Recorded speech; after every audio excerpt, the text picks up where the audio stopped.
Amigos y amigas de A los Cuatro Vientos, bienvenidos sean una vez más en este día que es miércoles 19 del mes de septiembre del año 2018. Esta es nuestra plataforma 4B TV, estamos en la segunda emisión en vivo del día de hoy y les recordamos que es un programa muy especial, el inicio de una serie que hemos titulado México 68-50 aniversario de una masacre, de una gran afrenta a la juventud y al pueblo de México, y que muchos analistas de este fenómeno social y político que fue el movimiento del 68 lo consideran como un parteaguas. Y es el primer programa, el primer capítulo de esta serie de 3.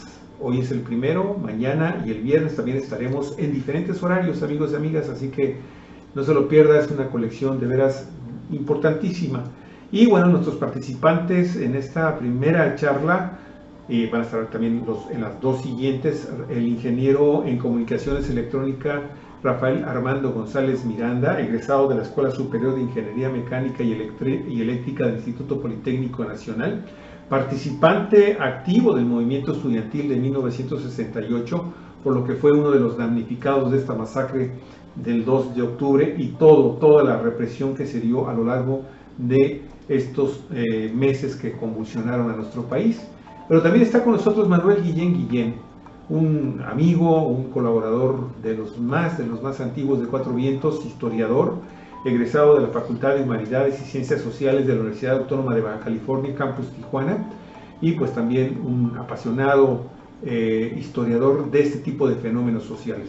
Y bueno, pues les dejo ya la conducción en manos de Olalicia Aragón Castillo, nuestra coordinadora editorial acá en Cuatro Vientos. Olga. ¿Qué tal, Javier?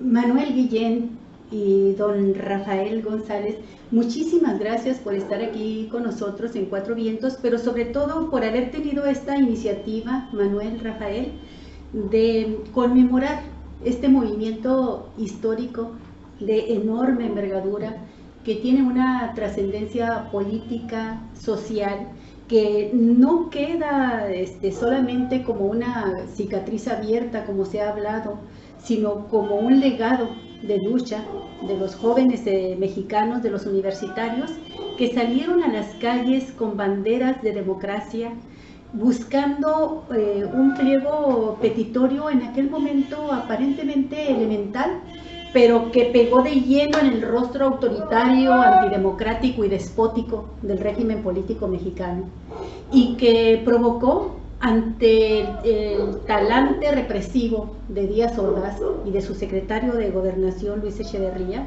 Álvarez, provocó para ellos una afrenta el que los jóvenes salieran a las calles a pedir democracia, a demandar la abolición de algunos preceptos constitucionales o de algunas leyes que habían sido aprobadas como macana contra el movimiento social de los trabajadores, de los campesinos, del pueblo mexicano.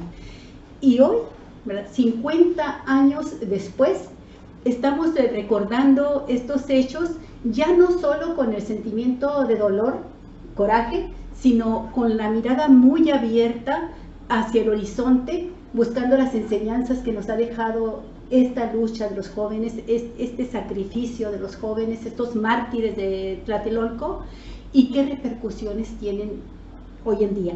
Cuando planteamos así el tema, es cuando entendemos por qué Manuel Guillén y Rafael González dicen son 3 programas los que necesitamos, pero nos arrancamos con el primero, el de hoy. Les pedimos que lo compartan, amigos, va a ser muy interesante, va a ser hoy, mañana y pasado 3 programas consecutivos.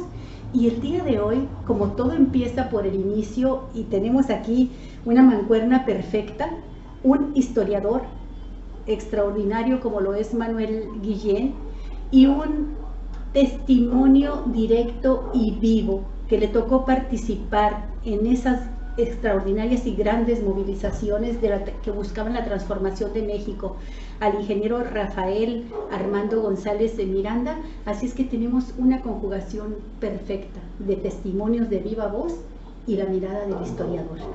Y empezamos por el principio que nos sugiere el propio historiador, el marco histórico. ¿Cuál era el contexto? ¿Cuál fue el contexto de estos acontecimientos? ¿Qué estaba sucediendo en el país y qué estaba sucediendo en el mundo y por qué en México sucedió lo que sucedió en este 2 de octubre que conocemos como el de la gran y terrible masacre de Tlatelolco? ¿Cuál fue ese contexto? Bueno, pues antes que nada, muy buenas tardes y gracias por la oportunidad. Comento brevemente por qué el interés de hablar de estos temas. Yo conocí a don Rafael ya hace algunos años, precisamente en una oportunidad que intentábamos pues, hacer un recordatorio del movimiento del 68. Entonces me lo presentaron precisamente como una persona que estuvo en el movimiento. Y pues como historiador me llama mucho la atención, por ejemplo, hablar con las personas que de cierta manera fueron partícipes de un movimiento histórico importante en la historia del país. Y bueno, en esta ocasión fue don Rafa que precisamente en este contexto de los 50 años que se cumplían de este movimiento, él está muy interesado realmente en dar a conocer y analizar de diferentes formas este movimiento. Y a mí en lo particular me parece muy interesante que logremos también aparte rescatar esos testimonios que aún podemos tener de este acontecimiento. Y por eso pues agradezco la oportunidad también y qué bueno que también don Rafa está aquí.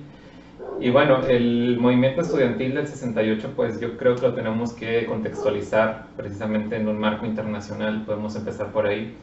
En ese sentido me remonto principalmente al mundo de la posguerra, de la Segunda Guerra Mundial.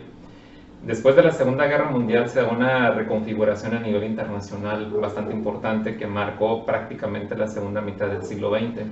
Estoy hablando principalmente de la Guerra Fría. La Guerra Fría que básicamente se inaugura desde el 45 con las bombas atómicas sobre Japón y que en el 47 viene una doctrina conocida como la doctrina Truman, que era básicamente la idea del gobierno estadounidense de contener el avance del comunismo primeramente en la Europa del Este. Estados Unidos entonces tiene esta iniciativa de contener el comunismo principalmente en Europa y en algunas regiones asiáticas, pero para la segunda parte del siglo XX, que estamos hablando sobre todo de los 50 hacia los 60 y 70, digamos que el escenario de la Guerra Fría se desplaza hacia América Latina también. Entonces aquí se van a conformar varios factores interesantes.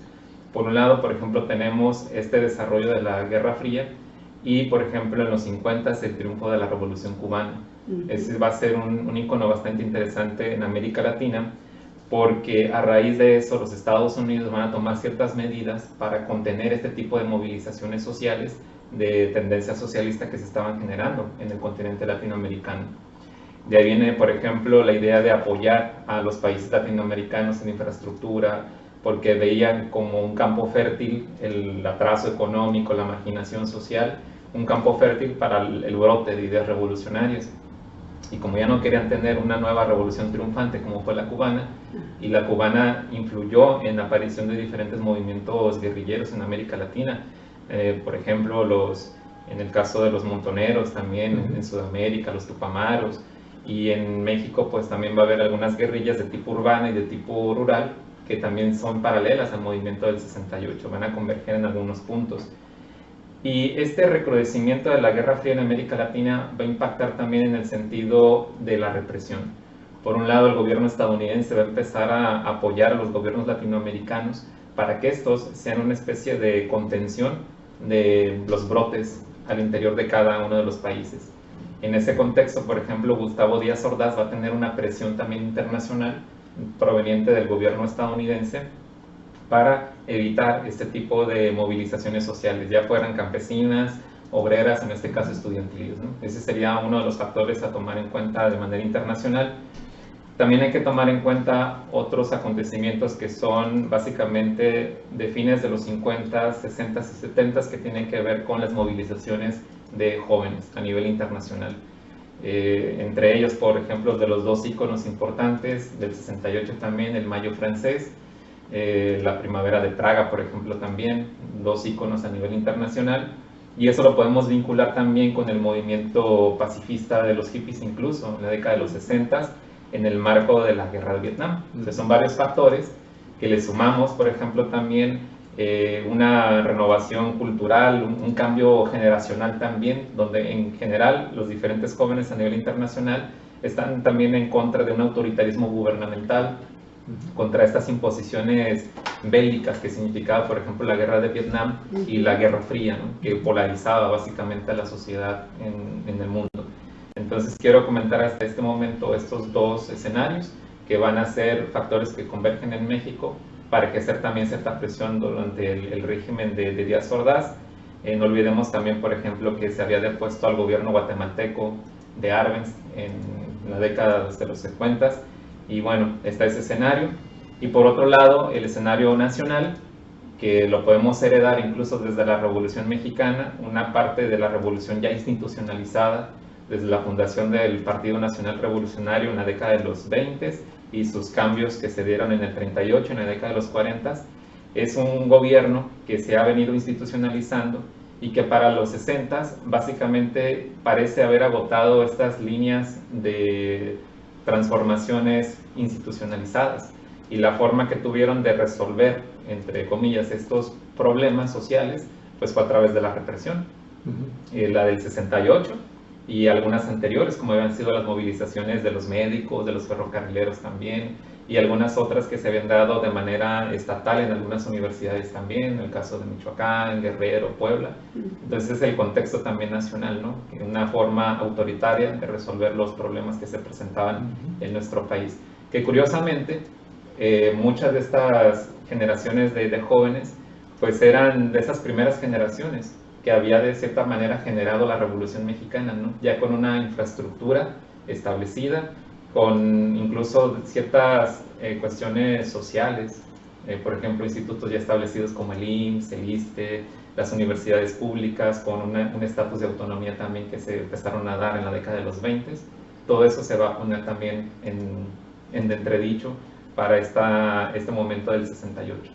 Qué interesante todo lo que comentas, cómo pueden converger tantos y tantos fenómenos de carácter social, económico, político e incluso cultural. Así es. Yo recordaba precisamente cuando estabas hablando de los movimientos que se crearon en varias universidades en los Estados Unidos, una de las más famosas, Berkeley, que tenía ya un activismo importante, 63, 64, 66, con la famosa contracultura, la aparición y el rompimiento también musical, cultural, con Elvis Presley, pero antes con los movimientos de jazz y blues negros, el mismo movimiento humanista de los negros por sus derechos civiles en Estados Unidos.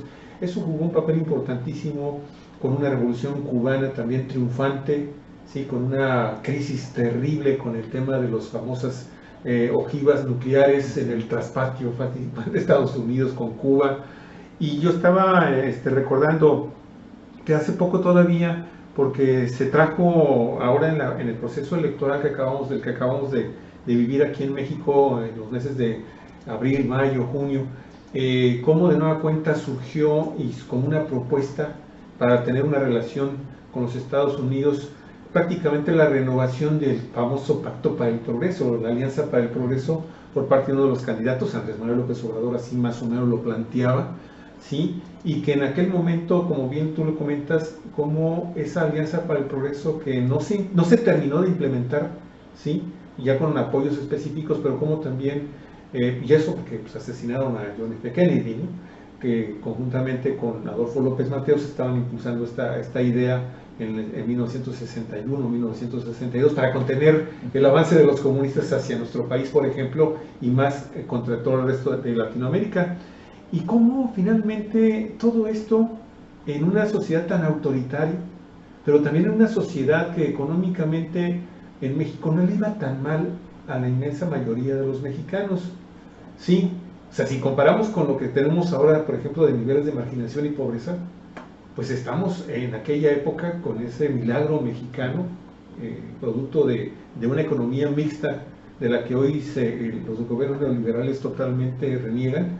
Bueno, ¿cómo es posible que entonces, dentro de todo ese contexto, los gobiernos autoritarios mexicanos de esa época se cierran a peticiones prácticamente, que si hoy las vemos prácticamente infantiles, ¿no? o de nivel de secundaria, pero Sí, quiero comentar cómo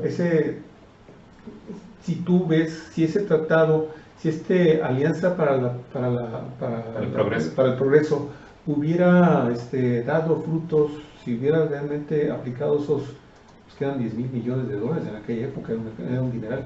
Si se hubiera aplicado, ¿crees que hubiera cambiado algo lo que sucedió finalmente en el 68? No, yo pienso que no. Es difícil de evaluar, pero a corto plazo yo diría que no resolvería una enorme desigualdad generada a través de siglos. No se podrían solucionar con una X cantidad de dólares en un corto tiempo de 5 o 10 años que se pensaba.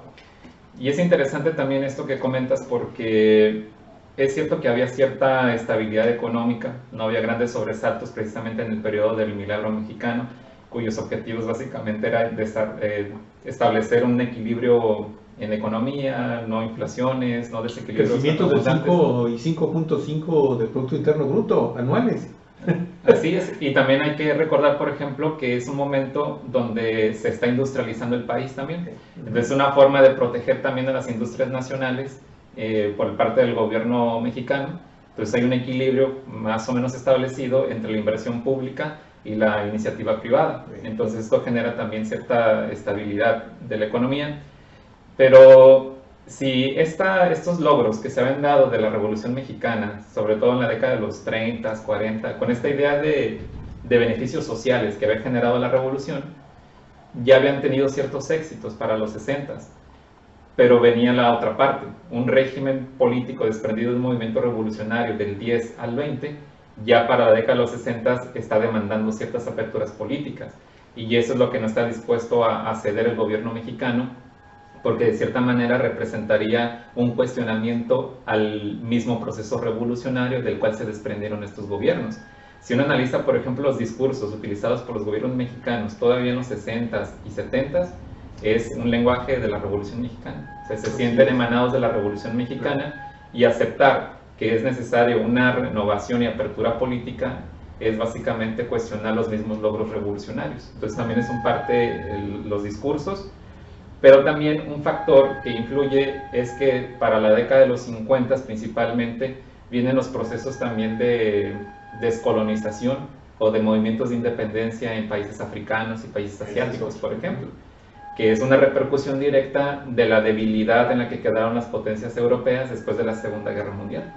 Entonces hay un reacomodo, y esta sensación de luchas de independencia y los nacionalismos que empiezan a brotar en África y en Asia son otros factores ideológicos también que influyen en diferentes jóvenes de diferentes partes del mundo, a lo que se le suma estas iniciativas culturales que mencionabas, tanto la de los Estados Unidos, donde podemos mencionar incluso la generación beat de los 50, que es el enganche directo también con el movimiento hippie de los 60. Así es. Sumamos el rock and roll, la revolución sexual también del momento, hay un cambio generacional. Y si a eso le sumamos también las generaciones propiamente también autoritarias, el prototipo familiar conservador autoritario, también hay un choque también ahí con las generaciones de jóvenes en ese momento. Bueno, nosotros estamos viendo todo este contexto así nacional, pero internacional, pero nacionalmente van apuntalando varias cosas que a mí me gustaría tomar mucho en cuenta cómo lo veían los estudiantes en aquella época, como Rafael, que era un joven a punto de terminar, le faltaban que unos 2 semestres para terminar su carrera en el Instituto Politécnico Nacional. Así es.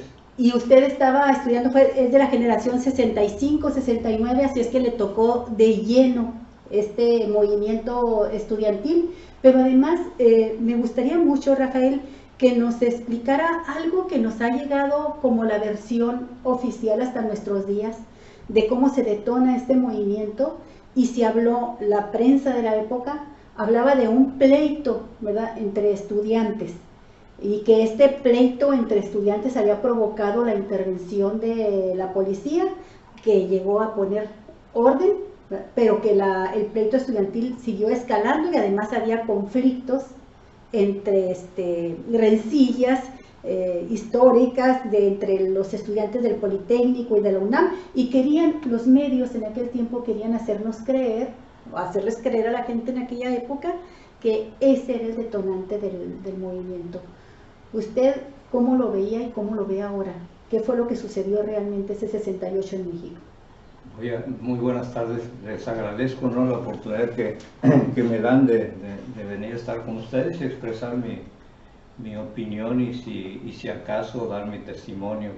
Yo quisiera partir de cualquier lugar porque hay manera de cómo sacar raja de todo lo que se está diciendo y luego regresar a cómo se inició aquí, ¿no?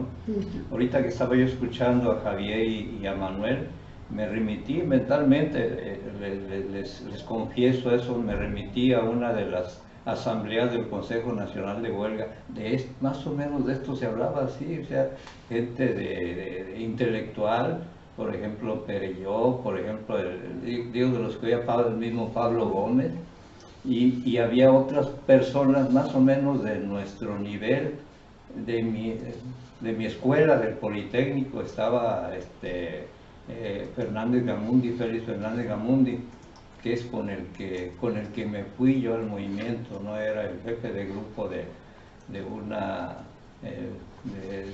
un nivel anterior al mío, y fue el que nos fue a motivar pues para que participáramos en la marcha del 26 de julio, o sea que la conmemoración de la Revolución Cubana, ¿no?, el asalto al cuartel Moncada. Estaba yo escuchando los talleres y más o menos eso se hablaba, y entonces ellos se levantaban en el caso pues de Félix Fernández o de Luis González de Alba. Yo recuerdo perfectamente decir, para callar tanto, pues estaba lleno el auditorio primero se sesionaba allí en el edificio de ciencias, no recuerdo cómo se llama, donde estaba Luis González de Alba, y por el otro lado luego se pasaron al edificio donde estaba la Facultad de Medicina, o sea, había dos auditorios, ¿no? Pero era muy nutrida la asistencia de todos nosotros allá. Yo recuerdo que en una de las sesiones le dijo Luis González de Alba, después de estar en esas charlas, me hubiera gustado decir lo mismo, concretito, dice, ¿qué es lo que vamos a hacer en la próxima marcha?, dice. O sea, concretamente a eso se refería. Ya no más rollo, vamos a ver. Sí, exactamente, sí, porque en una de esas sesiones se levantó José Revueltas también, hasta una poesía dio ahí, pues empezó y lo tuvieron que sacar, ¿verdad? Pero normalmente nosotros nos quedamos, preferíamos, de la gente de la que hacíamos realmente las pintas y las pancartas, las que estamos escuchando, las definiciones del Consejo Nacional de Huelga, estamos esperando qué es lo que definían para la próxima marcha, ¿no? Cuáles eran el pensamiento ideológico y todo, ¿no? Porque estaba resumido como lo dijo Javier, en peticiones muy simples, muy sencillas, o sea que no había que darle muchas vueltas, ¿no? Eso es lo que sucedió. Pero si me permiten, ¿cómo me enteré yo, verdad? ¿Cómo se incorporó? ¿Cómo me incorporé? Quisiera remarcar esto porque siento que es importante, ¿no? Que es importante para las gentes que estudian pues los fenómenos sociales. Yo trabajaba y estudiaba, y en donde trabajaba me pagaban muy buen sueldo, o sea que yo era un estudiante pues prácticamente solvente. Pudiente, era de los pudientes, ¿no? Tenía yo mi automóvil y me daba ciertos lujos de ir a los fines de semana a Garibaldi o a algún restaurante pues de cierto nivel. ¿Eso era común entre la juventud? Sí. ¿Que estudiaban y trabajaban? Bastante común. Por lo menos en el Politécnico, sí. Sí, había mucha hermandad ahí. Nos reuníamos como las mentadas tertulias, de ahí se originaron aquellas reuniones, ¿no? Se iba a tocar guitarra y todo. Sí, quiero decir con esto que no nos animaba alguna demanda de tipo económico, ¿no? Sino que algo muy, muy simple. Yo creo que nos removieron toda la herencia que habíamos cargado desde la Segunda Guerra Mundial, por lo menos en lo que a mí respecta, ¿no? O sea, de qué manera se fue germinando en mi actuación, conciencia, la decisión definitiva que yo tomé para esto, porque no fue algo espontáneo, no fue conmigo, no fue así, probablemente algunos sí los convencieron de repente, pero conmigo no fue así. ¿Por qué? Porque éramos un núcleo familiar, se puede decir, familia de sangre. Estaban un primo y una prima en la Facultad de Medicina, los demás primos estaban en el Politécnico, todos los demás primos. Yo era hijo de campesino, ¿verdad? Que había llegado a la capital y había iniciado, y a partir de ahí empecé a escuchar este tipo de cosas. Yo creo que si hubiera quedado en el pueblo, hubiera quedado aislado pues Como hijo de campesino y estudiante, ¿usted se enteró en aquel tiempo, por ejemplo, del asesinato de Rubén Jaramillo? Por supuesto. Ajá. De Rubén Jaramillo, del movimiento de Genaro Vázquez. Pues mi pueblo está pegado a Guerrero, ¿no? O sea que ahí llegaban a esconderse, había gente pues ahí, pero nos parecía tan normal porque allí en el lugar donde yo soy es una tierra muy bronca, de donde yo soy, entonces...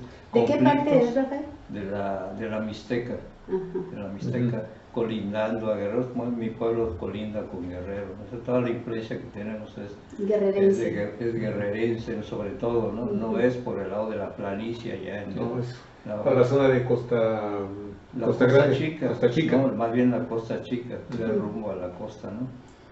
Entonces estamos acostumbrados a eso, o sea que no nos asustaba, más bien eso. Yo llegué a la capital y llegué también muy gallito, digo gallito porque pues no llegué agachado, ¿no? ¿Sí? Sino que tuve que enfrentarme a pandillas ahí en el lugar donde fuimos. No fuimos a una buena colonia, sino empezó como muchas de las familias que llegan de la capital, empiezan a generar economía a través de nosotros, de los hijos, ¿no? Empiezan a sentarse y cambiar de lugar para poder subsistir y tener mejores condiciones hasta llegar a donde estamos. O sea, yo llegué cuando salí de la primaria, entonces de la primaria a donde estaba, pues ya tenía mucho tiempo en la capital, ya la dominaba yo bien. O sea que ya me desplazaba con mucha facilidad, escuchaba lo que se decía por ahí, opinaba también, y siempre hacíamos una vida más o menos normal, pero sin abandonar nuestros principios, que era lo que nos... Inge, en aquella época se daban aquellos fenómenos de los jóvenes que ni estudian ni trabajan. Se daba en aquella época a los jóvenes siendo empleados de los criminales de aquella época. Había violación de jóvenes, de mujeres, de muchachas, simple y sencillamente por su condición de ser mujeres. Había respeto, falta de respeto hacia los adultos. ¿Cómo vivía la juventud de tu época? Ay, o sea, yo te lo pregunto porque yo era un niño, pero... No, a mí me tocó eso y no había nada de lo que tú dices, discúlpame, no había nada. Estoy tratando de... Esa es una violencia nueva la que se está viviendo ahora. En absoluto, o sea, yo vengo de una familia también muy abocada pues a sembrar esos valores de respeto a los adultos, en serio, yo vengo formado así, o sea que así me formaron. Y así era la juventud. Y así era la juventud en general, lo repito, así era. Pues por supuesto que en una gran capital siempre hay sus... Sí, claro. Pero la generalidad era... Todos, en general todos, y más tratándose de mi familia de sangre, sin menospreciar, todos traemos ese germen, ¿no? De respeto, ¿no? Y así es como nos llegamos a la capital, naturalmente, en general también en la escuela, había los mismos principios, o sea que no es cierto, no conocimos ni los ninis, las cosas de ahora, pues. Mira, yo quisiera, le hice la pregunta de Rubén Jaramillo porque siguiendo más o menos el hilo conductor de cuál era el contexto de la época, de una polarización tan grande, ¿no? En un mundo dividido en dos polos, ¿verdad? El mundo socialista, el mundo de Estados Unidos capitalista, y esta confrontación de la Guerra Fría, pero también el temor tan grande de gobiernos latinoamericanos y de Estados Unidos a la posibilidad de que creciera esta ola revolucionaria que se planteara teniendo como alma y motor a la juventud, que se planteara una revolución de tipo socialista como en Cuba. Y los antecedentes en México, tú dijiste cómo se fueron desarrollando después de la Segunda Guerra Mundial, pero quizá el rasgo fuerte represor, el antecedente al 68, y que ahora lo estamos conmemorando 50 años después, no es el 68 en sí, sino 20 años antes, en 1948, cuando el gobierno lanza, ¿quién era? Manuel, el gobierno que lanza a las tropas en contra de los ferrocarrileros para dar el charrazo sindical, ¿no? Sí, Juan Díaz de León, aquel ferrocarrilero, aquel líder que le llamaban el charro porque practicaba charrería, y que lo imponen con la fuerza de la violencia, de la represión, se lo imponen a los ferrocarrileros que están iniciando un movimiento en demanda de aumento salarial. Adolfo Ruiz Cortines. Adolfo Ruiz Cortines. Ese. Y dan el charrazo en el 48, 20 años después del 68, utilizando a la tropa, utilizando a elementos del Estado Mayor Presidencial, junto con lo que ya existía entonces, que era la Dirección Federal de Seguridad, ¿no? Entonces emplean esta vertiente represiva para aplacar a los ferrocarrileros, y luego la repiten 10 años después, en el 58, en el 48 van a dar a la cárcel Valentín Campa, ¿no? Acusado injustamente de que se había robado un dinero del sindicato, ¿no? Con esa calumnia, lo encarcelan. Y luego 10 años después, en el 58, se da la huelga ferrocarrilera y de nueva cuenta la sofocan a sangre y fuego, y van a dar miles. La otra vez estábamos leyendo ese tramo de la historia de nuestro país, y son miles de trabajadores encarcelados en todo el país. No agarraron a los cabecillas y ya, se contó por miles en todo el país los ferrocarrileros que fueron a dar a la prisión. Y entonces se utilizaba en aquel tiempo como arma legaloide, ¿verdad?, para meter a la cárcel a los disidentes o opositores del régimen, un artículo, el 145 o algo así, que le llamaban contra la disidencia social, y eso de la disidencia social les servía para todo, ¿verdad?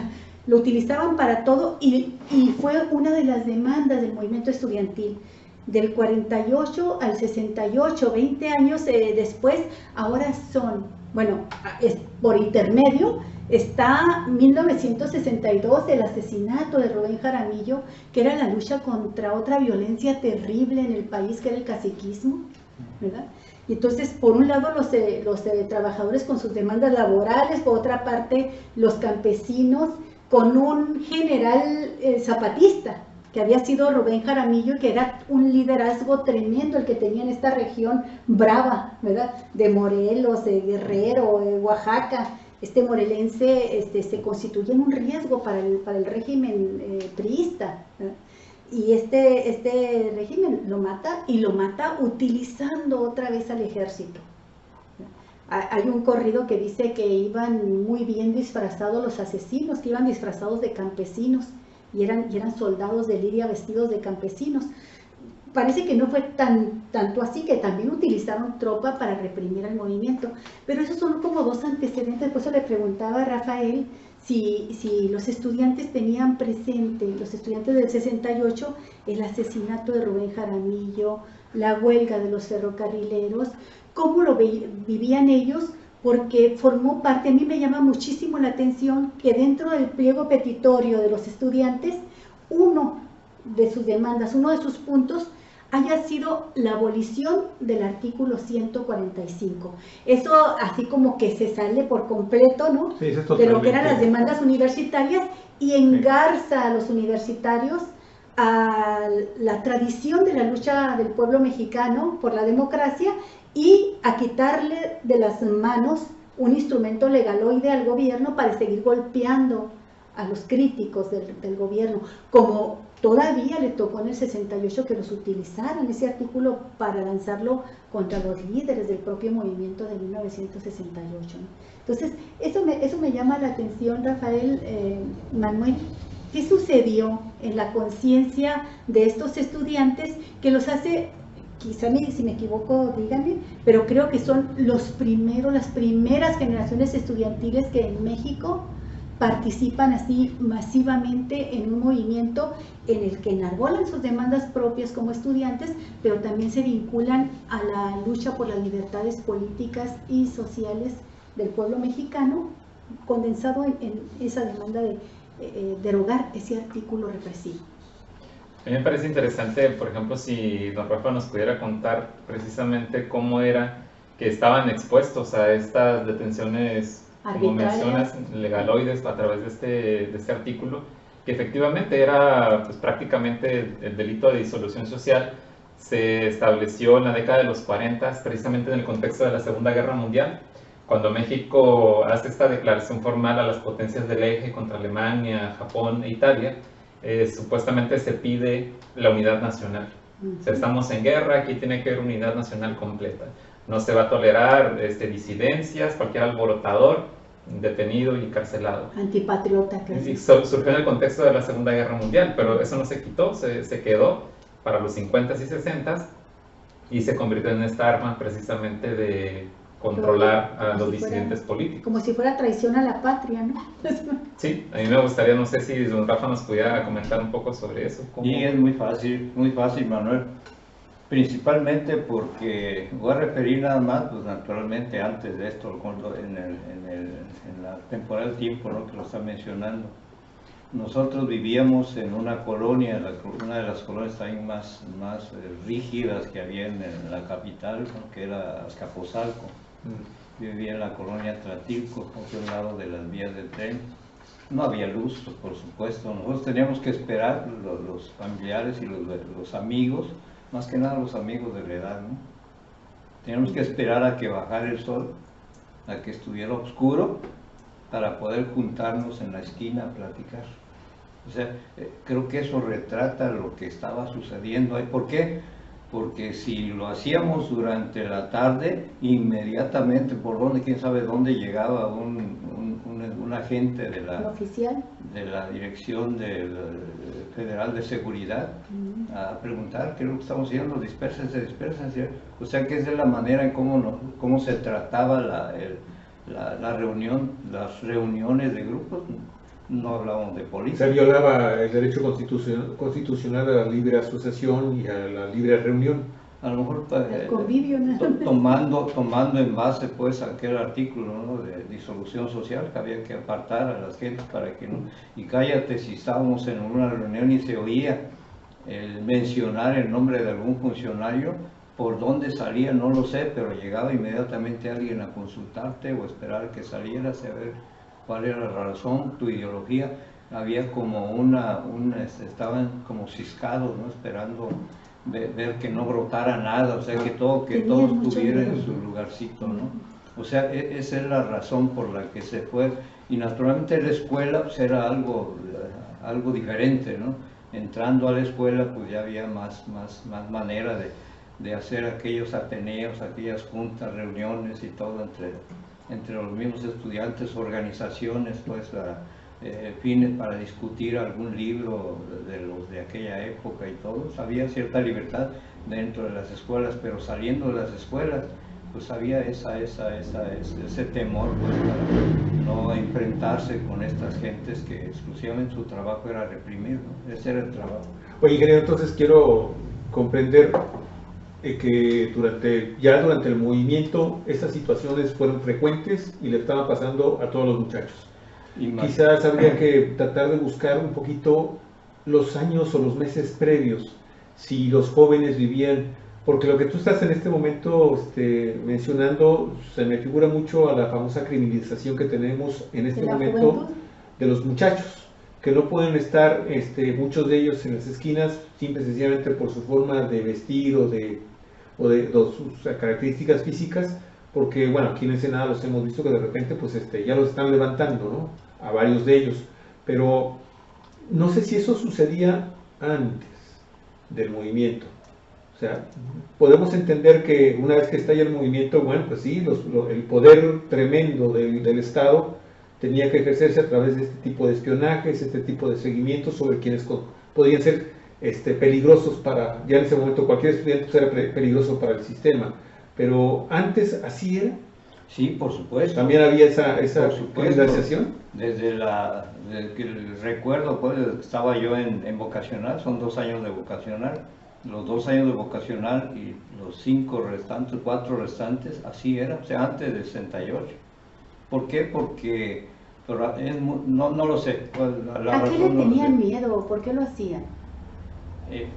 Yo creo que por mantener, se suponía, dicen que a cada sociedad valerosa siempre le corresponde un gobierno a la altura de ese valor, pero represivamente, ¿no? En el uso de la fuerza pública. Así es, o sea que había mucha necesidad de nosotros, los jóvenes en aquel entonces, de expresarnos. Había una ansia de libertad. Un ansia, pero yo en mi caso, no sé los demás, pero yo en mi caso yo lo desahogaba en deporte, lo desahogaba, como les dije, en tertulias, lo desahogaba en... Querían cambiar a México, querían transformar la sociedad, que pensaban en términos de que ya había llegado la hora de que México fuese una sociedad más justa para todos, más igualitaria, se oponían a la pobreza, se planteaban este tipo de cosas con una actitud de rebeldía. No, yo opino nada más de mi parte, ¿no? Yo siento que había represión, o sea que no teníamos libertades, nada más, no teníamos libertad de expresión hasta ahí. Y naturalmente aprovechamos cualquier desfogue o desahogo para poder mostrarnos, ¿no? Cuando sucedió la represión estudiantil allá en el choque entre dos preparatorias, la Choterena y la vocación, ahí estaba precisamente uno de mis primos, ¿no? En esa vocacional, y fue como nos enteramos. Entonces se empezó a divulgar en la prensa, ¿verdad?, de que se pretendía crear disturbios porque había periodistas extranjeros allá y el gobierno había optado por mostrar su mano dura para que las cosas sucedieran tersamente, para que mostrara al mundo que era un país tranquilo, un país de leyes, con un gobierno estable. Estaba próxima a las Olimpiadas y le preocupaba mucho a México. Se realizarían el 12 de octubre, el inicio de los Juegos Olímpicos en México de 1968, y esto sería solamente 10 días después de la masacre del 2 de octubre. Pero el movimiento estudiantil fue un proceso largo, no es nada más el 2 de octubre. Fueron varios meses de estar saliendo a las calles. A mí me gustaría que entráramos así de lleno a estos momentos. ¿Cuándo inició el movimiento? ¿Se tiene un punto de partida? ¿Cuándo inicia el movimiento? ¿Cuándo decide organizarse el movimiento en un Consejo General de Huelga que cobró una fuerza extraordinaria porque rebasó a la Ciudad de México?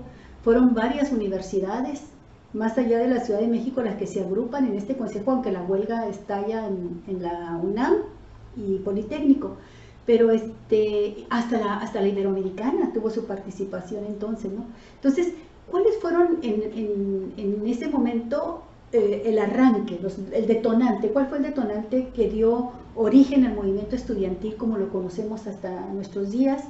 ¿Cuáles fueron los actos más importantes y trascendentales en los meses previos al 2 de octubre?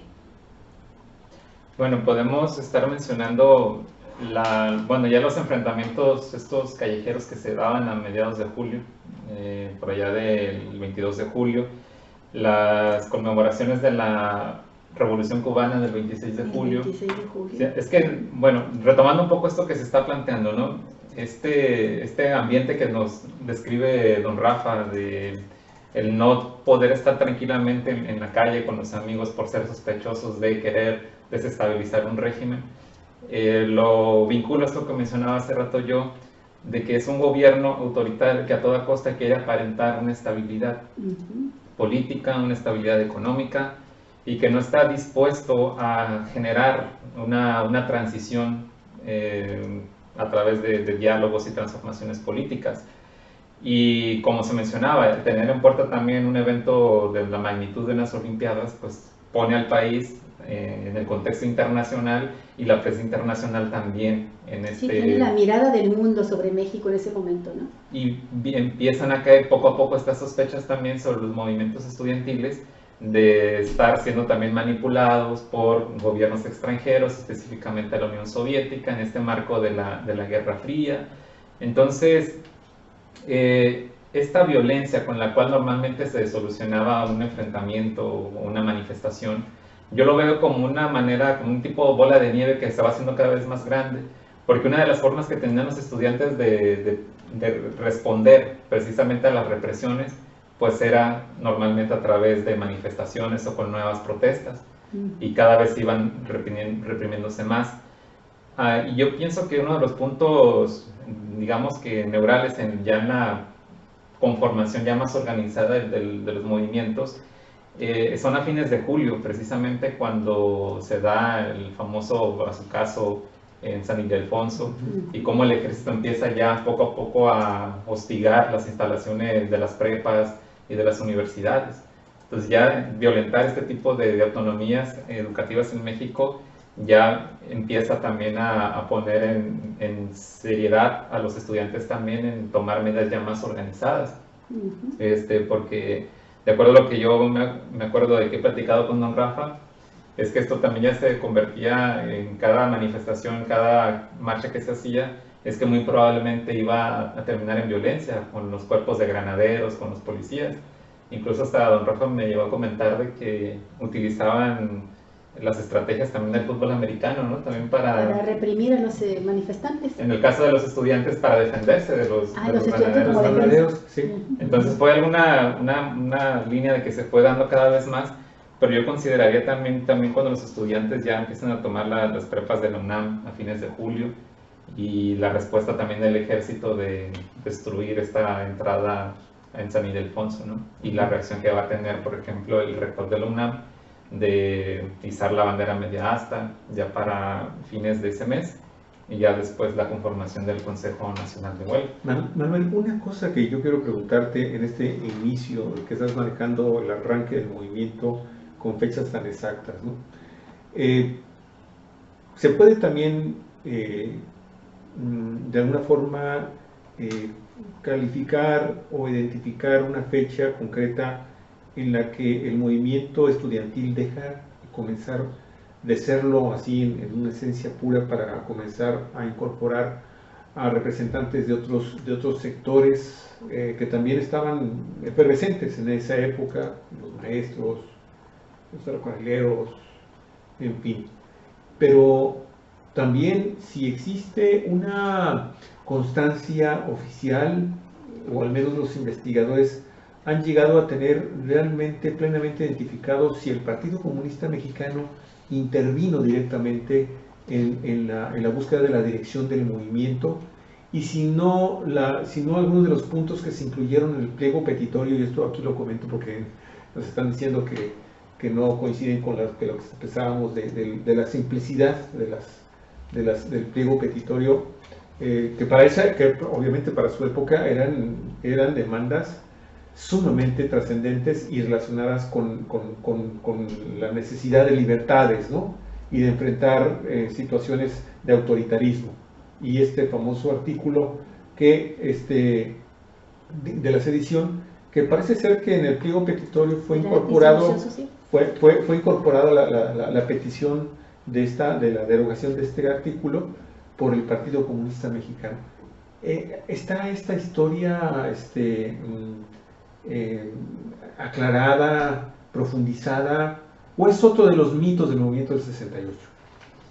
Bueno, yo considero que el movimiento estudiantil empezó a tener más apoyo, sobre todo en los sectores de profesores, de prepas también, conforme se dieron estas tomas de instalaciones por parte del ejército, la conformación del Consejo Nacional de Huelga y la proclamación del pliego petitorio.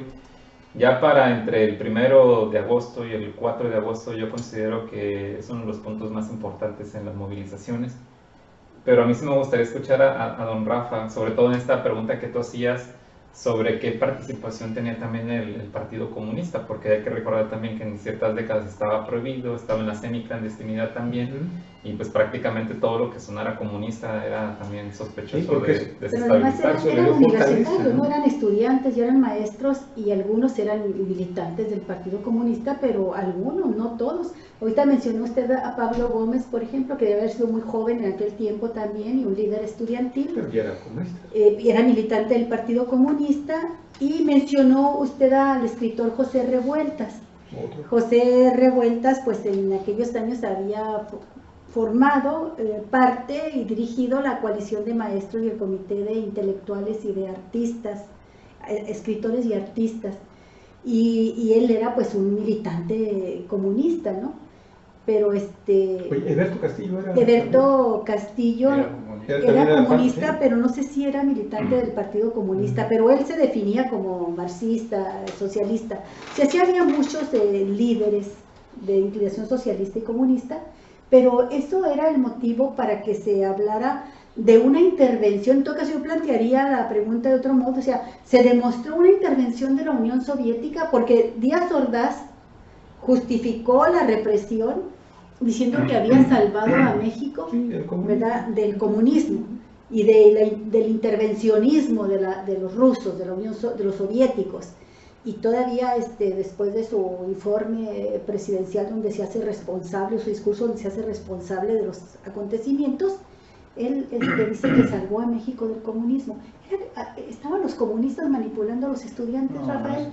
No. Yo diría que al contrario, les platiqué, ¿no?, de las intervenciones de la gente que tenía cierta intelectualidad y conciencia social, que pretendían siempre en las reuniones dirigir las asambleas, ¿verdad? Y estaba la otra parte de los estudiantes, de nosotros, los que llevamos nosotros. ¿Cuál llevamos nosotros? Yo, en el caso de la escuela, ¿no?, yo vengo del ESIMA y Politécnico, pues era gente con una tendencia exclusivamente a generar confianza entre el estudiantado al que se representaba. Por eso les decían que dejaran a un lado pues esas ideas, porque había ideas extremistas, que las dejaran a un lado y que se concretara exclusivamente pues a lo que estábamos solicitando. ¿Era el sentir de la mayoría? Era el sentir de la mayoría siempre, o sea, predominaba eso. Por eso es que eran tan nutridas las asistencias allí en esas asambleas, que callaban a aquellas gentes, usted dijo, que sacaron a Revueltas en una ocasión. ¿Se sabe quién, por ejemplo, incluyó en el pliego petitorio esos 6 puntos, el tema de terminar con el delito de disolución social? ¿Se sabe quién fue el autor? Ellos, precisamente ellos. ¿Quiénes ellos, perdón? En el caso de los comunistas, de Perelló y del Búho, o sea, estas gentes... Pues, ellos fueron los que dijeron, vamos a incluirlo. Sí, ¿y por qué? Porque además convenía, o sea que estaba cerca pues la represión que se había tenido allá en universidades como la de Michoacán, con que habían detenido, habían cambiado el rectorio, o sea, había cierto justificante como para que apareciera algo similar. Y había no solamente las figuras que mencionan, ¿no?, Vallejo y Campa, no, había mucha gente, campesinos, sí, claro, que estaban en la cárcel, ¿no? Había muchos presos. Ahorita mencionamos que cuando fue el movimiento ferrocarrilero había miles de ferrocarrileros en la cárcel. Y bueno, mencionamos nomás los ferrocarrileros, pero estaba también las luchas de los maestros, con Otón Salazar, otro militante del Partido Comunista, pero que su lucha era por las demandas gremiales del magisterio, la democracia sindical. Había ganado la sección 9ª como candidato a dirigirla y no se lo reconocía el gobierno. Y también se lanzaron contra los maestros, los reprimieron, los golpearon, los encarcelaron.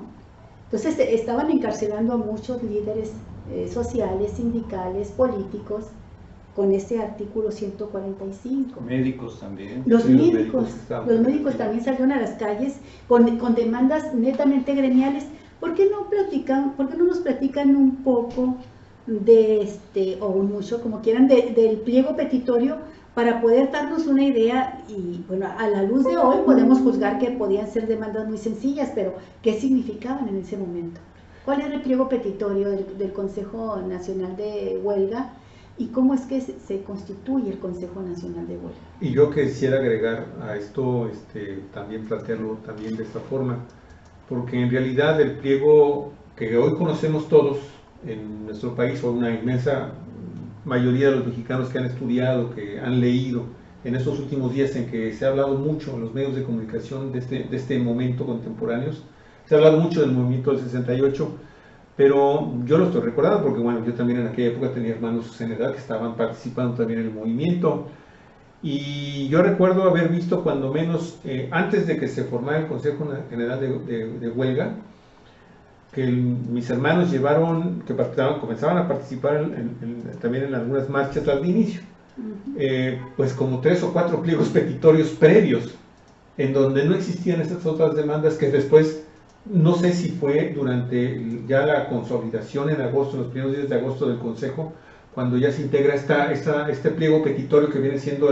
el oficial que hoy conocemos, que incluye lo de la libertad de los presos políticos, por ejemplo, la destitución de Cueto como jefe de la policía, que también era de los más señalados, ¿sí?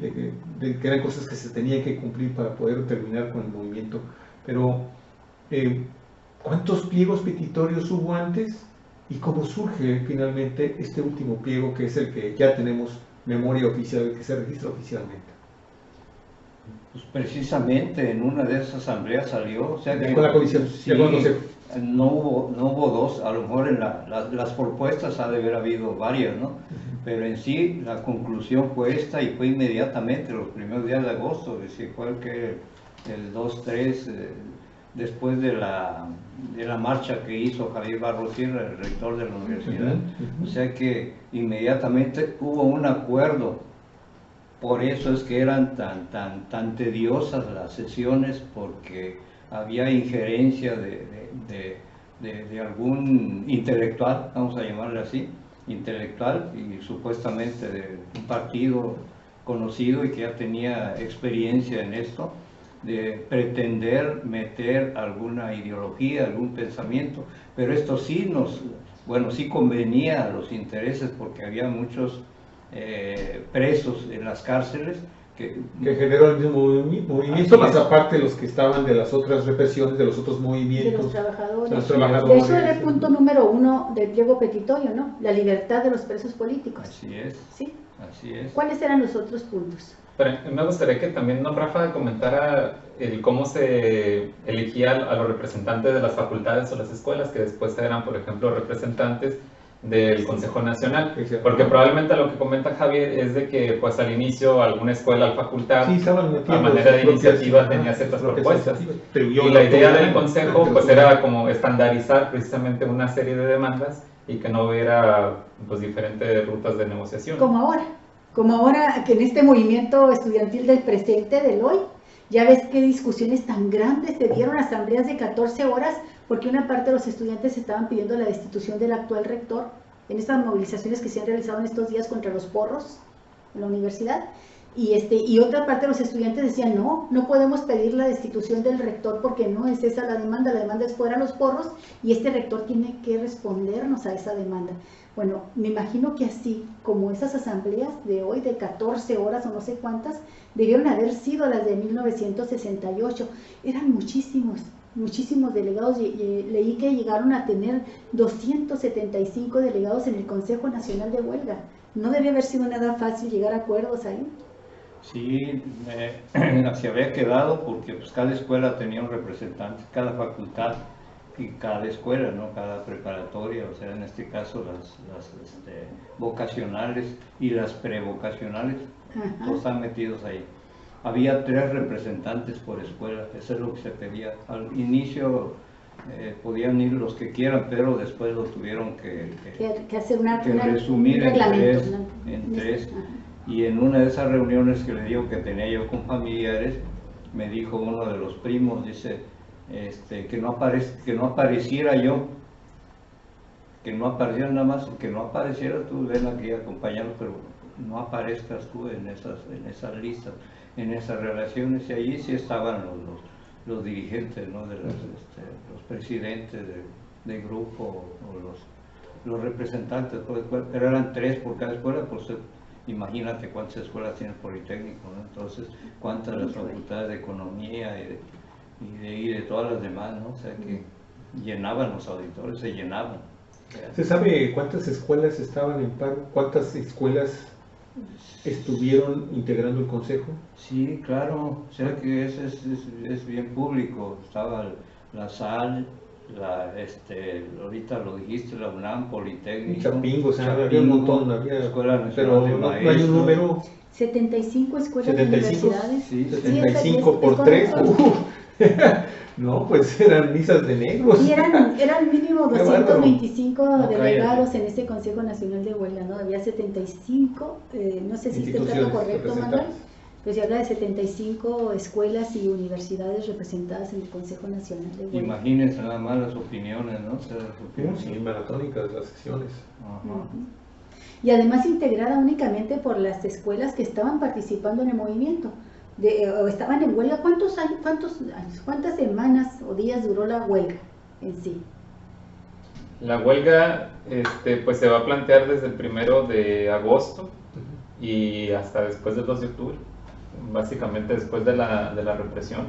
Había una especie de tregua en lo que se acercaban las Olimpiadas y ya de ahí poco a poco se regresó a la normalidad, entre comillas, a clases otra vez. Y de ahí pues una serie de hostigamientos y dispersión también de los diferentes integrantes de los movimientos. El rector llamaba a regresar a clases y los estudiantes decían que la huelga era el arma máxima que tenían, ¿verdad? Para poder presionar, para poder garantizar que se cumplieran sus demandas. Sí, entonces lo que mencionábamos hace rato también del pliego petitorio, además por ejemplo de la libertad de los presos políticos, la derogación del artículo 145, pues no sé si don Rafa nos quiera comentar algo, por ejemplo, de los demás puntos, la desaparición del cuerpo de granaderos. ¿Qué era el cuerpo de granaderos? ¿Era una policía especial? Más o menos similar a la que había aquí en Ensenada hace tiempo, ¿no? Que era un camioncito, un camión, pues iban en camiones, ¿no? O sea, Timotines o grupos tácticos les llaman ahora. Sí, ajá. Los grupos O sea, tácticos. bien vestidos o con trajes especiales, ¿no? Con sus toletes, etcétera, ¿no? Decía que con las gases lacrimógenos y todo, pero llegaban a eso, a golpear, no a platicar, eso se entiende. Esa es la razón por la que de alguna manera me disculpo yo, porque en alguna ocasión yo les platiqué que fabricábamos bombas molotov, o sea que llenábamos de algún gasolina o petróleo, o qué sé yo, con mechas, pero era una manera de rescatar a los compañeros. La verdad es que así era, porque los detenían y se los llevaban, los golpeaban, ¿verdad? O los tenían incomunicados y los acusaban de agresiones o de algún otro delito, y los volvíamos a ver, si es que lo volvíamos a ver, pues después de mucho tiempo. Entonces evitábamos todo eso, y la manera en cómo lo evitábamos era, como dijo Manuel, ¿no? Formando barreras, ¿verdad? Y repeliendo las agresiones de ellos en montón. Si ellos eran 10, nosotros éramos 50, ¿no? O sea que A puro valor, como el puro cuerpo. sí, así fue. Ajá. Y a pedradas, ¿no? Sobre Ajá. todo los vecinos que nos apoyaban nada más para eso, para rescatar a los estudiantes. Hubo infiltraciones ahí en el movimiento, o sea, gente que les mandaran infiltrados, provocadores, gente con armas para después acusarlos a ustedes de que eran los que estaban creando violencia. No los vimos, muy probablemente que sí, en las primeras marchas no se dio eso, pero ya la segunda y tercera marcha probablemente, por eso se optó por aquella, pero como ya teníamos bastante conocimiento unos de otros, íbamos por grupos, pues ya nos reconocíamos bien y sabíamos, hasta eso había cierta orden en todas las marchas para evitar disturbios. No se oía que hubiera ¿cómo se llama? Vidrios rotos o lastimar a terceras personas. No existía eso, no. ¿Cómo les habrá caído al gobierno, a las autoridades, el que estos muchachos, estos estudiantes se atrevieran a pedir la destitución de los generales, ¿verdad? De Luis Cueto Ramírez y Raúl Mendiola, que pues ellos eran haciendo funciones de policía hacían civil. funciones de policía como ahora, ¿Cómo? pero que además estaban acostumbrados a que en México las manifestaciones se reprimieran. Ahorita hemos hablado de los doctores, de los maestros, de los ferrocarrileros, de los campesinos, y entonces, bueno, pues sí, casi era natural que se reprimieran las manifestaciones, no había libertad. No había libertad de expresión, no había libertad de manifestación, y de pronto los jóvenes que por no sé cuántos llegaron a salir a la calle, pero eran miles, por miles exigen que sean destituidos los generales, dos generales a los que los ubican como los culpables de la represión hasta ese momento, antes del 2 de octubre. Coito, Mendiolea y Cerecero, ¿no? Eran 3. Sí. Sí. Ok. Don Rafa, ¿usted recuerda cuál fue su primera manifestación? Así como no, después del 26, precisamente fue la segunda vez que fue Félix Hernández Gamundi al salón. Ya había ido una vez anterior, después de los golpes que recibieron ahí en la preparatoria, ahí en la Ciudadela, que se metieron a la escuela los granaderos, se metieron a la escuela y golpearon o sacaron a algunos estudiantes. Bueno, pero a raíz de eso se dio la primera manifestación, la que coincidió pues el día 26 de julio.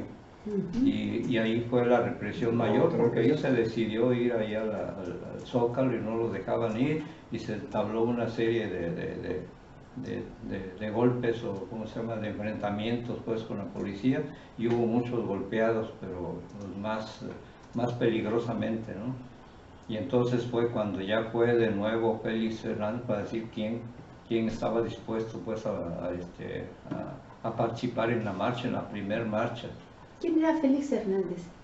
Uno de los representantes del ESIME y que formó parte del Consejo Nacional de Huelga, de los dirigentes principales, ¿no? ¿De la escuela donde usted estudia? Sí, del Politécnico Nacional. Del Politécnico, de la ESIME y de la misma carrera donde Dios, pues por eso lo menciona, porque era fue con el que nos fuimos. Fue uno de los dirigentes porque ustedes reconocían como tal. Así es, fue cuando nos fuimos. Naturalmente no había, en ese entonces no había tanto acercamiento con la universidad, todavía teníamos resquemores, ¿no? O sea, todavía no nos identificábamos. O sea, que había... Estaban divididos en los partidos de fútbol americano. Sí. Poli, Uni eran terribles. Entonces teníamos que ir en grupo, teníamos que ir Politécnico, ¿no? Así es. Claro. Los burros blancos del Politécnico. Pero a raíz de la marcha de Javier Barros Sierra, donde nos decidimos juntar, o se decidió juntar todo el Politécnico, entonces como que se estableció un hermanazgo entre todos, ¿no? Entonces ya marchamos juntos. En ese sentido, ingeniero, ¿tú tienes alguna constancia de cómo se elige a la primera mesa directiva, antes de que después de los que empezaron a descabezar, empezaron a encarcelarlos, pero del Consejo General de Huelga? ¿Y cómo se organizaban también otros de los grandes íconos del movimiento estudiantil del 68, que son los brigadistas, los y las brigadistas? Tú eras brigadista. Yo era brigadista. ¿Cómo se integraban y cómo designaron a su primer director? Eso me encanta platicarlo porque supuestamente las reuniones que teníamos ya con nuestros dirigentes, en este caso con el dirigente con el que yo fui, con Hernández Gamundi, nos pidió que cada quien participara pues con su voluntad y con todos los apoyos que pudiera ofrecer. Pues no había de dónde contarnos. Sí. Yo era dibujante, trabajaba en una fábrica, y en esa fábrica había muchos jóvenes, y tuve la gran suerte de contar, mi jefe era simpatizante del movimiento, y me permitió utilizar papelería, utilizar las imprentas, utilizar todo eso. Stencil y todo eso. O sea que yo me puse la cachucha pues de colaborador y de llevar siempre mi bonchecito de las demandas que pedíamos, de repartir volantes, de hacer pintas, de pegar y todo eso. Esa era mi tarea, por eso Pues yo pienso, ¿no?, que un dirigente es importante porque es el que mueve, ¿no?, la conciencia y mantiene el interés de los demás, pero los brigadistas son los que le dan forma, pues lo que le dan cuerpo, los que en cierta manera, le platicaba yo a él que en una de las en uno de los mítines que se hacían relámpagos, porque ya estaba caliente la situación, el dirigente se ponía a hablar en medio de una plaza, de un parque o de algún lugar, y nosotros lo protegíamos, mucha gente o muchos estudiantes. Repartían propaganda y a la vez lo defendían. Nos poníamos un lado de él como haciéndole círculo, ¿no?, pero sentados para que la demás gente pudiera ver y podía escuchar lo que estaba propagando en ese momento, y nosotros cada uno con sus panfletos o papeles, y de repente se dejaba venir los granaderos y hasta allá teníamos, ya estábamos, les contábamos hasta los pasos, en qué momento irrumpíamos a levantarse y a correr. Sí, pero a correr en contra de ellos. Sí, no, claro. O correr enfrentarlos, claro, frente de ellos, ¿no? Ajá. Y a salirnos así de todo. Y naturalmente el dirigente se iba por un lado y nosotros nos corríamos y nos íbamos por otro. Alguien lo detenía, nos regresábamos, le hacíamos bola y a jaloneos y de todo. Así empezamos. Rafael, ¿tenían miedo? Sí, ¿Tenían miedo y tenían el apoyo de las familias? ¿Tenían apoyo de la sociedad? Se lo pregunto porque ya para el 2-3 de agosto, cuando se constituye el Consejo Nacional de Huelga y elaboran su pliego petitorio de 6 puntos, uno de esos puntos era la indemnización, ¿verdad?, a los damnificados de este movimiento que habían sido asesinados, y algunos seguían en prisión, pero ya se hablaba de muertos. Estamos hablando de brigadistas con todo esto que usted nos describe, pero mi pregunta es, o sea, ¿cómo lo hacían? ¿Con qué salían con temor? ¿Había miedo? ¿Ya tenían conocimiento de que había muertos de su movimiento? Les platico una anécdota. Sí. Nos concentramos en la universidad en ese entonces y naturalmente no salíamos en grupos numerosos, salíamos en brigadas de 2-3, no más. Yo salía con un compañero y nos quedamos de ver en un lugar, de empezar en algún lugar, a hacer pintas, a pegar, ya llevamos todo preparado, no para inmediatamente llegar y poner el panfleto y llegar. Eso fue en la colonia Juárez, de ahí en la capital, y nos quedamos de ver en la esquina de un parque, ya en la noche también ahí. Pues esperé inútilmente, pero no llegó mi compañero, mi amigo. Al otro día ya me platicaron que lo habían asesinado, lo habían matado, lo habían penaleado, le habían pegado un tiro, pues, pegando la propaganda. Pues, ¿quiénes hacían eso? ¿Policías, militares, francotiradores, porros? Todos, yo creo que todos, ¿no? Había de todo. Pero la pregunta es esta que tú dijiste, ¿no? Si no tenemos miedo. No.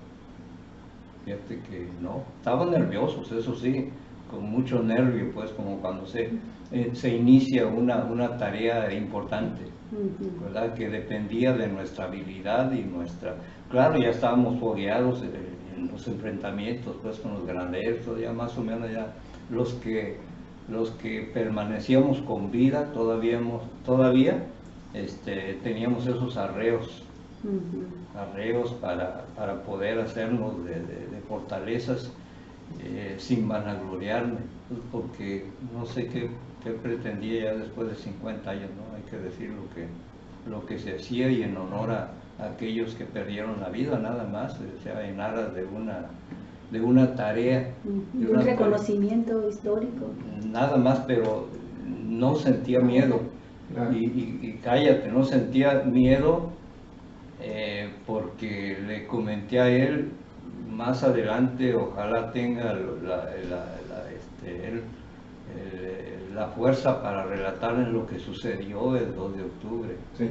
¿Verdad? Entonces se imagina todo eso que se fue acumulando. Naturalmente nos fuimos haciendo cada vez de más cuidados en nuestros movimientos, o sea que nos hacíamos hasta actores ¿Por qué? Pues aparentar durante el día o durante esto, pues ser ciudadanos pacíficos con nuestros libritos y todo allá. Inge, ¿y cuál fue la evolución de las familias, de los padres, de las abuelas, de las hermanas, de los hermanos, de los tíos?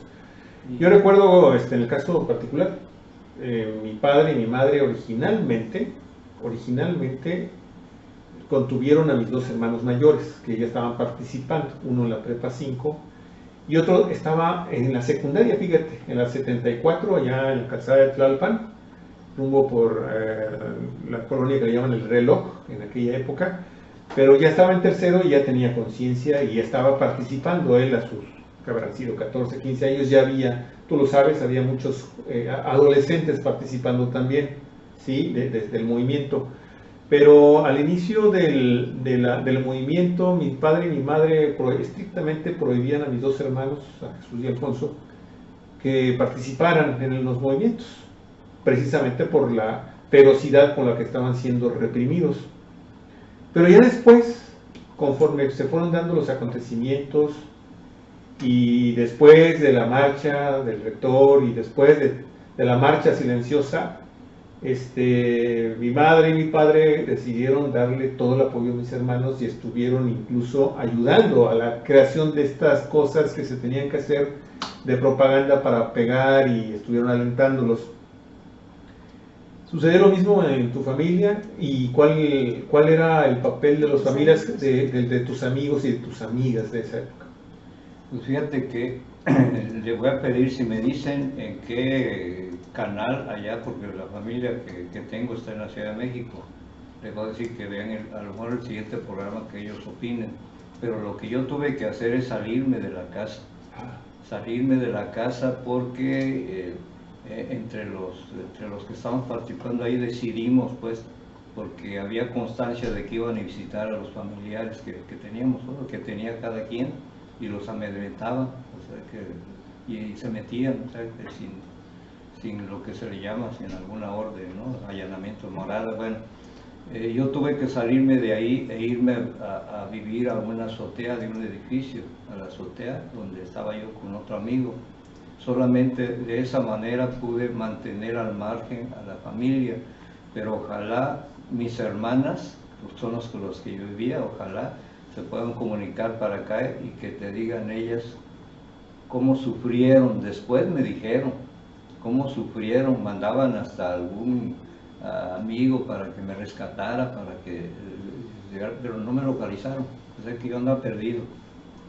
Perdido precisamente por eso. Qué incertidumbre tan grande. Pero por eso, para yo llegar a la azotea del edificio, tenía que dar 2, 3, 4, 5 vueltas y luego de repente meterme y subirme y ya no salir.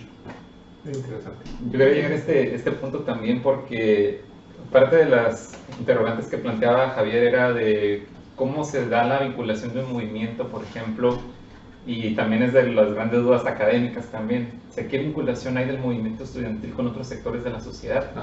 De la familia, por ejemplo, puede ser estas dos alternativas, ¿no? Que al final, con un cierto temor, se evita que el hijo o la hija se involucre por el temor de que le golpeen o lo asesinen. Y también esta otra postura del mismo estudiante, ¿no? Que entra en una conciencia y dice, pues para no involucrar, que dañen a mi familia, me mantengo al margen, y hasta donde sea posible incluso que no sepan de mí, para que pues, no tengan razón de dar y sea una como forma de protegerse a ambos. Y a mí me gustaría preguntarle mucho a don Rafa, porque para mí es una de las tareas más importantes la de los brigadistas, porque es el punto de enlace precisamente entre el movimiento y la sociedad en general. Se comenta don Rafa, por ejemplo, la elaboración de volantes, de folletos, de hacer alguna pinta o hacer estos mítines relámpagos. Incluso me decía que en los intermedios del cine también. ¿Cómo lo recibía la gente? ¿Cómo reaccionaba la gente? Sí, la pregunta que yo le quiero hacer es, ¿cuál es el mensaje que le quieran dar al resto de la sociedad? Por ejemplo, en un panfleto o en un folleto, ¿qué es lo que decía? ¿Cuál era el mensaje que le quería transmitir a la sociedad también? Bueno, en cierta manera era muy simple, ¿no? O sea, que los panfletos pues, cada quien los hacía. O sea que, pero las ideas venían del Consejo Nacional de Huelga, que la próxima marcha iba a estar tal y nuestra demanda iba a ser permanente, ¿no?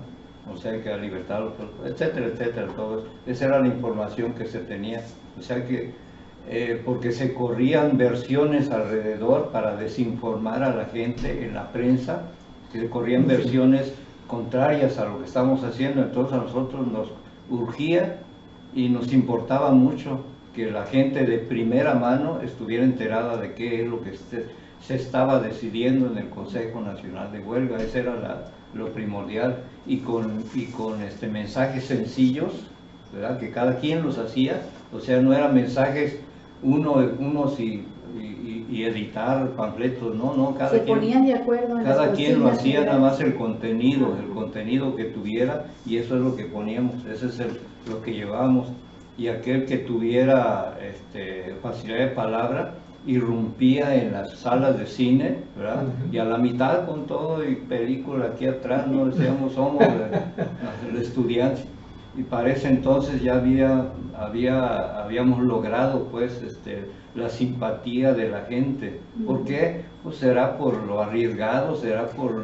Porque eran jóvenes, eran estudiantes, todos hemos tenido un familiar estudiante. 16, 17, 18, tenía 20 años, ¿no? Sí, jovencito. Pero la mentalidad la tiene uno juvenil todavía, ¿no? Sí. Todavía éramos soñadores, yo me consideraba soñador, ¿no? Oye, y hay una identificación de quién es el autor de este dibujo que también es emblemático. De la paloma.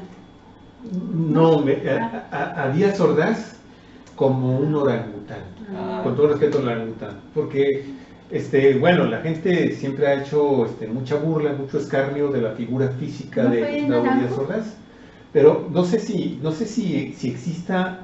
Mira, yo recuerdo, porque tengo ahí en la casa, pues había mucha propaganda del movimiento, y yo recuerdo haber visto una de esas primeras imágenes en esta revista, en este periodiquito que el porqué, efectivamente, que era la voz oficial, por decirlo así, del movimiento, sí, y ahí fue por primera vez que a mí me provocó una enorme carcajada el ver a Díaz Ordaz como un simio con un garrote. ¿Tú sabes quién fue el autor de esto? Digo, no, la identificación no la sé, pero se dio después, más bien dentro de la marcha, porque digo que nos daban facilidad para que creáramos, cada quien que hiciera su pancarta. Yo llevaba que yo la hice, una pancarta, un palo con una así, o sea que ese era o ayudamos a realizar una manta, que era lo bien simple, bien sencillo, ¿no? Una manta larga, y ahí se le ponía una demanda, ¿no? Y ahí donde salió eso. Ahí empezó a salir, y ahí se empezó a señalar, más bien a rebajar la figura presidencial. Antes era intocable. Y ese fue el rompimiento. Qué interesante, eso sí es cierto. Yo creo que nunca se había confrontado tanto la sociedad con la imagen presidencial, de faltarle al respeto, ridiculizarlo. Así se hacía, los caricaturistas siempre lo han hecho, ¿no? El decreto, los chistes siempre se han hecho. Pero salir a las calles y gritar, eso de pararse frente al Palacio Nacional y sal al balcón, viejo sicón, o no sé qué le decían, ese tipo de consignas, y además con toda la alegría y la enjundia de los jóvenes, ¿no? Sí, o sea que muy bien. La falta al respeto a la figura presidencial. Todo esto le fue llenando el hígado de piedritas a Díaz Ordaz. Aquí, por ejemplo, lo que nos damos cuenta también es, digamos, que este poder al que se enfrentaban también los estudiantes, ¿no? Porque por un lado están los medios de información, televisión, la radio, la prensa nacional, que manejaba un cierto tipo de información, y eso lo podemos ver incluso reflejado también de manera local. Yo recuerdo, por ejemplo, en mi anterior trabajo en el archivo histórico, ahí hay una edición de la revista ¿Por qué?, precisamente, y hay algunos ejemplares del periódico El Mexicano que son próximos a estas fechas de septiembre, agosto, y por ejemplo las versiones del Mexicano son, en pocas palabras, se busca desestabilizar al país y a los Juegos Olímpicos, la juventud mexicana, nacionalista, leal a la Revolución Mexicana, condena la violencia de los sectores universitarios. Hay incluso algunas caricaturas publicadas en el periódico Mexicano en ese momento donde justifican la intervención del ejército en Ciudad Universitaria y ponen a un perro asesinado con una bayoneta y simulando que el perro es el movimiento estudiantil y que el ejército ha hecho una labor patriótica y dice literalmente, muerto el perro, se acabó la rabia. Y hay otras caricaturas donde se ve a un grupo de estudiantes y a una mano como si estuviera moviendo los hilos, y esta mano supuestamente es la Unión Soviética y el ejército cortando con las bayonetas también todo esto. Es digamos que el aparato inmenso al que se enfrentaban los estudiantes, también por eso la urgencia de realmente comunicar realmente lo que estaba ocurriendo. Si la prensa nacional te está diciendo esto, pues eso es lo que en realidad estamos buscando. Pancartas, mantas, lo que fuera, a decir la verdad. Sí, realmente ha sido pues un gran reto en ese sentido. Sí. Y me gustaría preguntarle a don Rafa, ¿cómo recuerda la postura que tenía la famosa FENET, la Federación Nacional de Estudiantes Técnicos? Que pues hasta donde tengo entendido también está una versión más oficialista de las Eran los movilizaciones. estudiantes que confrontaban a los del comité de huelga, al Consejo Nacional de Huelga, eran adversarios. Sí, claro, no, por supuesto, te digo, no tanto adversarios, ya había años anteriores desde las facultades, ya no había confianza en ellos, en absoluto, o sea, porque se identificaban con una afiliación de gobiernista, no había confianza. Y bueno, aquí cabe la expresión, ¿no? O sea, cuando se hacían las reuniones del Consejo Nacional de Huelga, cuando se reunían todos, no solamente los estudiantes bien intencionados tenían que contrarrestar no solamente a esos infiltrados de la FENET, sino también a ideas exóticas que se planteaban. Entonces, por eso se llegó a esas expresiones, concreto, para la marcha, ¿qué vamos a hacer? Así, o sea, desechar todo eso. ¿Por qué? Porque se levantaba alguien pues que proponía ideas más radicales, o sea, que más, por ejemplo, cuando se iba a realizar la siguiente marcha, que fue la segunda marcha, la marcha nacionalista, que nos habían tildado de que abanderábamos las causas de héroes extranjeros, que el Che Guevara, que de Fidel Castro, de Mao, etcétera, ¿no? Y sí es cierto, había ese tipo, ¿no? Pues, yo tengo entendido que la mayoría de los estudiantes querían libertad, expresión, ¿no? Sobre todo, ¿no? Entonces se decidió en una de las asambleas también, a pesar de muchas intervenciones, se decidió que se fuera más nacionalista la siguiente marcha. Y entonces ya no se sacó ninguna, salvo una que otra figura extranjera. Puras figuras nacionales. ¿Y quiénes eran los héroes? Zapata. Hasta Carranza, fíjate. ¡Uy, Dios! ¿En serio? Se pasaron de nacionalistas. Sí, se pasaron, la verdad que sí. Yo le dije hasta Carranza agarró su lugar, pues, amor, porque la figura, ¿no? O sea, agarramos parejo, ¿no? Y que yo no quisiera terminar este programa, me imagino que hay otros temas, pero tenemos dos más, hay dos más. Mucho que contar, y ya llevamos 1 hora con 25 minutos, pero yo siento que se quedó sin contestar esta pregunta que te hacía, si tú tenías, o Manuel, si tienen alguna información, alguna cifra, o de cómo se nombró al primer consejo, a los integrantes de la primera mesa directiva del consejo, y después, porque, bueno, después los descabezaban, ¿no? Estaban siendo detenidos, y cómo se seleccionaba a los suplentes para que no se quedara el consejo. Y yo quiero agregar una pregunta también, para mí la última por hoy, que es la participación de las mujeres.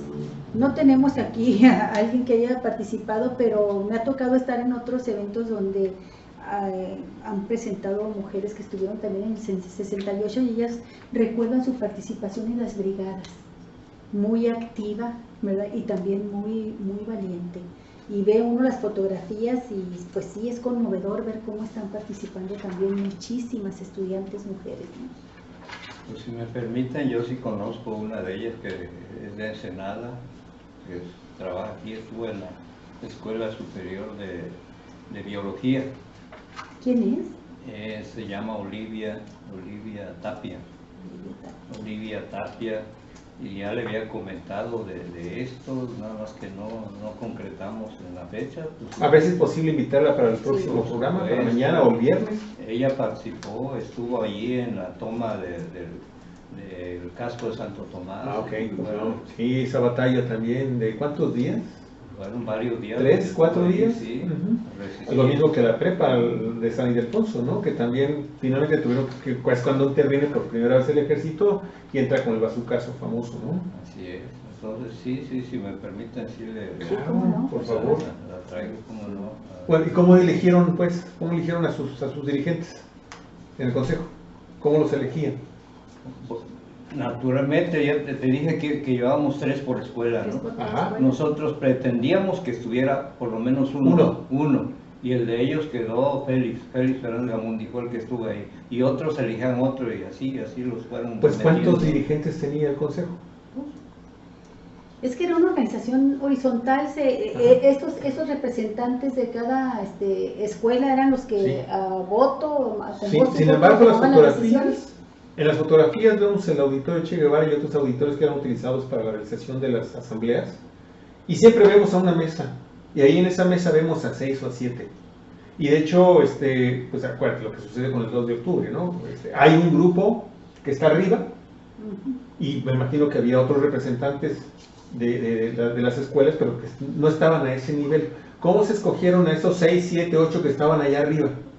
Nosotros nos encargamos de que nuestro representante estuviera allá y ahí lo veíamos, de nuestra parte. Sí, bueno, estamos hablando de los principales dirigentes del mundo. Sí, por eso. Por personaje. De otras escuelas, pues, no sé, se Ok. durmieron, ¿no? Ok, ya entiendo, sí, muy bien. Bueno, Manuel, ¿algún comentario que quieras Para hacer en cerrar. esta interrupción de este primer capítulo de la serie? Pues nada más, que quedan pendientes varias cosas, que podemos seguir hablando bien de cómo fue esta transformación del Consejo Nacional de Huelga, y pues ahora sí que ya la participación de las autoridades universitarias, cuál fue la postura que tomaron a partir de estas intervenciones que hizo el ejército en las prepas y en Ciudad Universitaria, y ya digamos que en la última sesión que tengamos el viernes, pues centrarnos pues al 2 de octubre. Pero mañana podemos hablar de la postura que tuvieron también las autoridades universitarias, y seguimos manejando un poco lo del Consejo Nacional de Huelga. Perfectamente. Perfecto. Olga. Pues nada más agradecerle a nuestros amigos, a la comunidad de Cuatro Vientos, Javier, que nos han estado viendo, que han estado compartiendo el programa. Recordarles que este es uno de 3, es una serie, y que les pedimos pues que nos ayuden a difundirlo más, a compartirlo con sus conocidos, sus amigos, y por supuesto que participen también, ¿no? Pues me voy a acercar para leer ya Sí. como cierre. Por ahí que estoy viendo que hay un par de comentarios, a ver si nos llevan alguna ampliación. Pero bueno, la maestra Tete Manríquez, Clara Valencia, muchas gracias. Clau Flores también, Estrella Arellano, que si no mal recuerdo creo que está en España. Estrella, un saludo para toda la gente allá en España, ojalá que nos compartas por allá también. Buenas noches, de hecho nos está saludando, diciendo buenas noches. Sí, ya debe ser madrugada. Así Saludos. es, saludos Estrella. Laura Mendoza también se unió al programa, muchas gracias Laura. Beatriz Heréndira Villanueva, ¿qué tal Betty? Muy amable por estar con nosotros. Taxis Jesús Núñez, muchas gracias. Mi queridísima hermana Laura, de seguro te has de haber acordado de muchas cosas, mi queridísima hermana. Tú sabes cómo también allá se vivió el movimiento estudiantil en la casa allá en la colonia Avante. Y yo sé que tú también tuviste algunas cositas por ahí, pero mañana las comentamos si tú nos autorizas. Pregón 7 dice, dijeron que en la apreciación del ingeniero Rafael y de Javier respecto a que las demandas eran hasta pueriles. Considero que las demandas eran profundas y podemos resumirlas en libertad y democracia. Saludo a los 4. Sí, simple y sencillamente fue como una especie de contexto ante las demandas que ahora estamos presentando a la sociedad mexicana, ¿no? Marisa Camacho, por ejemplo, nunca pidieron la destitución del presidente, ¿no? No. Ahí está, pues, por ejemplo, ¿no? Y aquí usted sabe, la consigna no nada más era pedir la cabeza de Enrique Peña Nieto, sino eran referencias personales a su familia y a él y a su familia. Marisa Camacho, ¿qué tal Marisa? Muy amable. Armando Duarte Moller, ¿qué tal Armando? Qué gusto saludarte. Nos vemos en un ratito más, Armando, por allá en la Biblioteca Pública. Corporativo Jurídico Medinas, ¿qué tal, licenciados? Muchas gracias por estar con nosotros, muy amable por estar al pendiente. Wemandi Datura, ¿qué tal, mi estimado filósofo? Qué gusto saludarte. Espero que también hayas disfrutado de esta primera parte, de este primer capítulo de nuestra serie. Slepsac también se unió con nosotros. Muchas gracias. Iván Gutiérrez, ¿qué tal, Iván? Gusto también en saludarte. Slepsac también nos dice, por primera vez en forma masiva, las artes gráficas fueron desarrolladas por la publicidad política. Los mimeógrafos fueron usados como una expresión máxima. El 4 de septiembre de 1998, en el marco de la jornada llamada Diálogo del 68, particularmente sobre el tema del Consejo Nacional de Huelga, Miguel Yoldi Marín manifestó en 1968, integrante del Comité de Lucha de la Escuela Nacional de Ciencias Químicas de la UNAM, y se creó el día de la manifestación de Zacatenco, el casco de Santo Tomás. El 5 de agosto, el objetivo planteó entonces Yoldi fue darle una orientación a la huelga.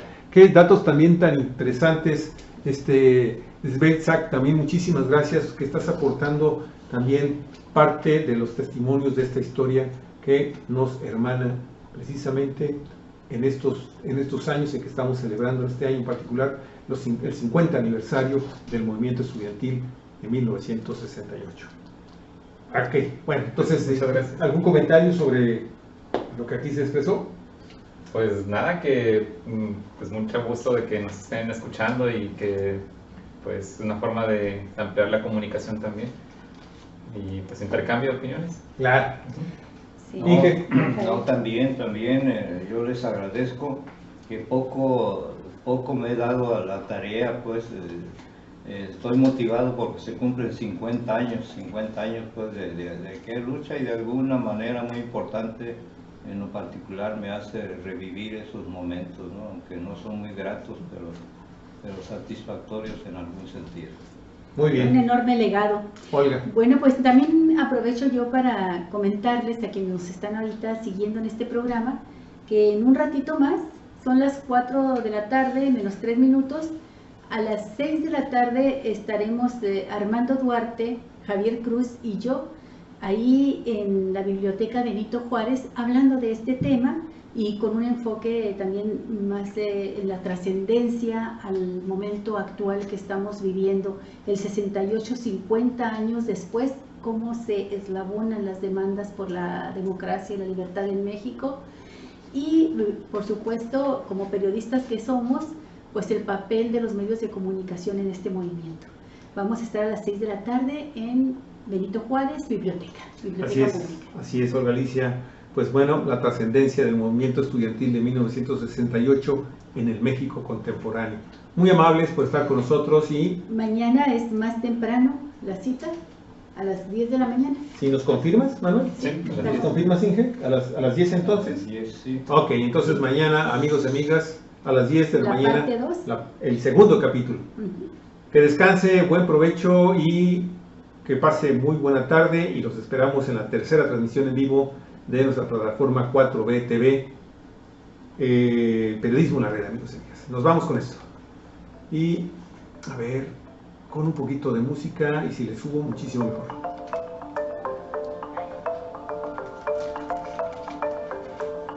Cuatro vientos, amigos. Cuatro vientos. Cuatro vientos, periodismo en red. Gracias. Hasta pronto. Hasta un ratito más.